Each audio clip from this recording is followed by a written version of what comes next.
Separately, in Melbourne Square, a mixed development project by a joint venture partnership by OSK Property Holdings Berhad and the Employee Provident Fund Malaysia EPF expected its first phase with a gross development value of 927 million Australian dollars to be completed by mid-2020. OSK Group's Executive Chairman Tan Sri Ong Leong Huat said the first phase, which will kick off in November, consists of 2 residential towers of 52 and 68 story high, have been 55% sold.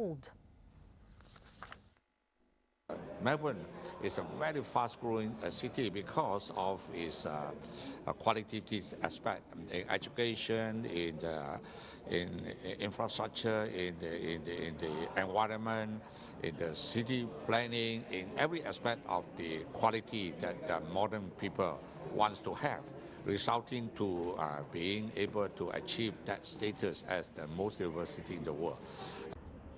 He told reporters after the official launch of the project in Melbourne, Australia on Thursday. Meanwhile, EPF's Chief Executive Officer Datuk Syahril Ridza Ridwan said the Melbourne Square is the third EPF's investment in an overseas development project after Battersea Power Project in London and the Tanjung Pagar Centre in Singapore.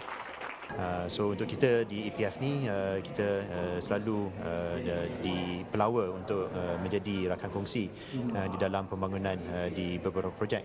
Tapi kita hanya memilih projek-projek yang sesuai dengan kita dari segi risk return ataupun risiko dan pulangan yang kita menghendaki untuk risiko yang diambil, dan kita menjangkakan bahawa projek ini adalah satu yang sesuai untuk portfolio kita.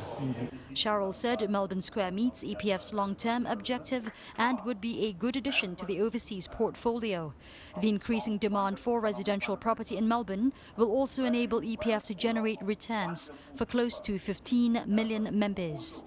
He added the property segment has been included in EPF's portfolio since the last 7 years, and currently the portion took about 4% of its total portfolio. The whole idea of including the property and other segment into the portfolio is to have a more diversified portfolio which can withstand significant fever in the market and provide much more certainty of a longer-term return for the contributors. Syahril said with higher risk as compared to other parts of the property segment, EPF has kept the development part below 10% of the total property portion of the fund. With a total GDV of 2.3 billion Australian dollars, Melbourne Square will transform a former car park the size of the Melbourne cricket ground into a vertical village featuring 6 towers of varying levels within a network of elevated gardens. The project, spanning over 20,260 square meters, will be delivered in 5 stages over a period of 8 to 10 years.